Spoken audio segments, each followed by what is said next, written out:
Hi friends, welcome to Uma Kitchen. இன்னைக்கு வந்து நம்ம காலிஃப்ளவர் கேப்சிகம் முட்டை சேர்த்து எக் சப்பாத்தி செய்ய போறோம். அதுக்கு தேவையான பொருள் நான் பாதி காலிஃப்ளவர் எடுத்து பொடியை நறுக்கி கட் பண்ணி க்ளீன் பண்ணி வச்சிருக்கேன். தேவையான அளவு உப்பு சேர்த்துக்கலாம். கொஞ்சம் கொத்தமல்லியும் புதினா எடுத்து வச்சிருக்கேன். பாதி கேப்சிகம் கட் பண்ணி வச்சிருக்கேன். ஒரு ஸ்பூன் வந்து சிக்கன் மசாலா எடுத்து வச்சிருக்கேன். தேவையான அளவு எண்ணெய் சேர்த்துக்கலாம். ஒரு கப் மாவு எடுத்து ஒரு ஸ்பூன் எண்ணெய் விட்டு தேவையான அளவு உப்பு சேர்த்து நான் பிசைஞ்சு ஒரு 10 நிமிஷம் ஊற வச்சு எடுத்து வச்சிருக்கேன். ஒரு 3 முட்டை எடுத்து வச்சிருக்கேன். அரை ஸ்பூன் மிளகு சீரகம் பொடி எடுத்து வச்சிருக்கேன். ஒரு சிட்டிகை மஞ்சள் தூள் எடுத்து வச்சிருக்கேன். ஒரு 4 பூண்டு பல்லு, ஒரு துண்டு இஞ்சி நல்லா நசுக்கி வச்சிருக்கேன். ஒரு வெங்காயம் கட் பண்ணி வச்சிருக்கேன். இப்போ எப்படி செய்யறதுன்னு பார்க்கலாம். ஃபர்ஸ்ட் ஸ்டவ் ஆன் பண்ணிக்கிறேன்.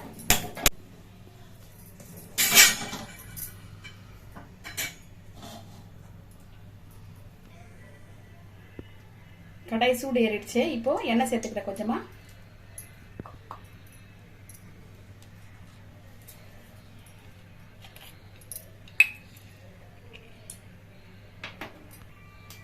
வெங்காயம் சேர்த்துக்கலாம் ஃபர்ஸ்ட்ல.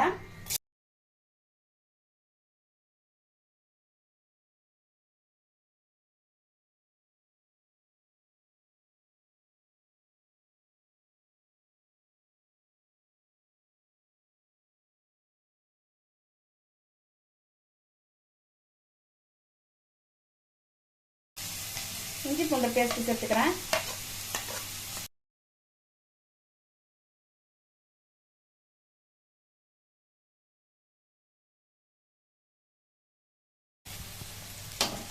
வெங்காயம் இஞ்சி பூண்டு நான் வதங்கிடுச்சு. இப்போ காலிஃப்ளவர் சேர்த்துறேன்.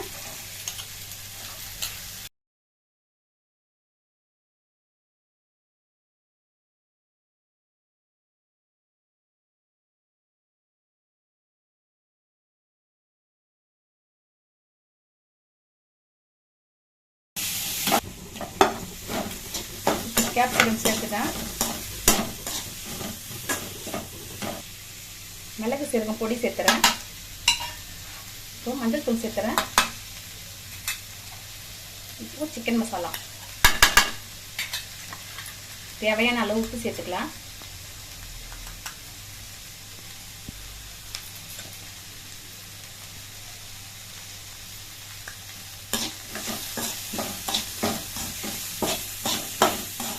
இப்போ புதினா சேர்த்துறேன். புதினாவும் கொத்தமல்லியும் சேர்த்துறேன்.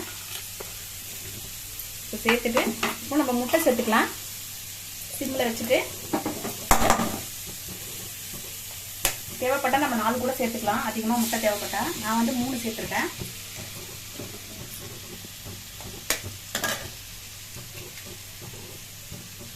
குழந்தைங்களெல்லாம் ஸ்கூல் போகும்போது இந்த முட்டை சப்பாத்தி நம்ம எக்கு சப்பாத்தி செஞ்சு கொடுத்தா நல்லா விரும்பி சாப்பிடுவாங்க. காய் சாப்பிடாத குழந்தைங்க கூட இந்த மாதிரி எக்கு சப்பாத்தி செஞ்சு கொடுங்க, நல்லா சாப்பிடுவாங்க. நம்ம ஆல்ரெடி உப்பு சேர்த்துருக்கோம் சப்பாத்தியில். நம்ம உப்பு கம்மியாக சேர்த்துக்கிட்டாவே போதும்.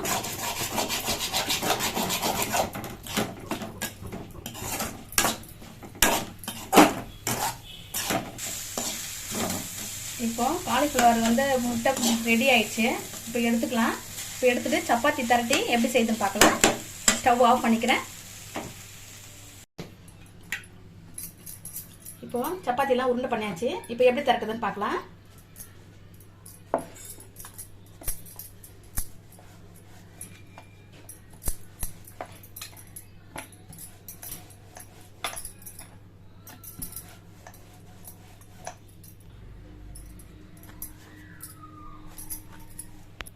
சப்பாத்தி தட்டியாச்சு.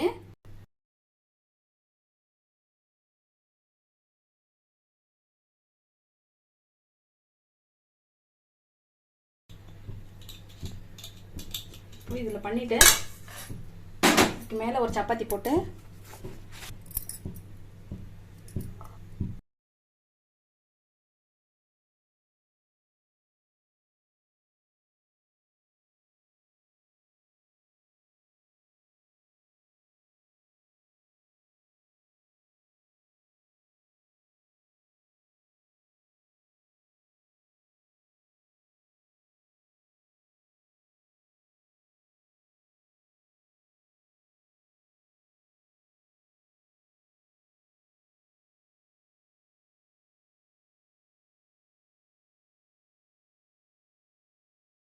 ஓரத்தில் நல்லா வேகணும்ன்ட்டு கொஞ்சமாக லைட்டாக எண்ணெய் சேர்த்துக்கலாம்.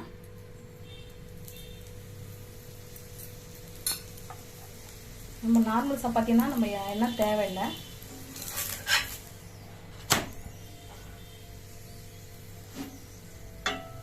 நல்லா வேகிற வரைக்கும் திருப்பி போட்டு வேக வைக்கணும். இப்போ சப்பாத்தி வெந்துருச்சு, எடுத்துக்கலாம்.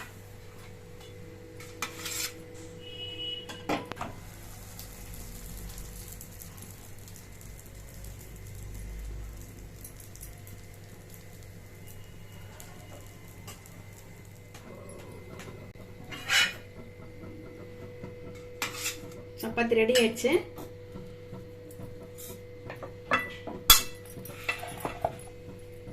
இப்போ கட் பண்ணிக்கலாம்.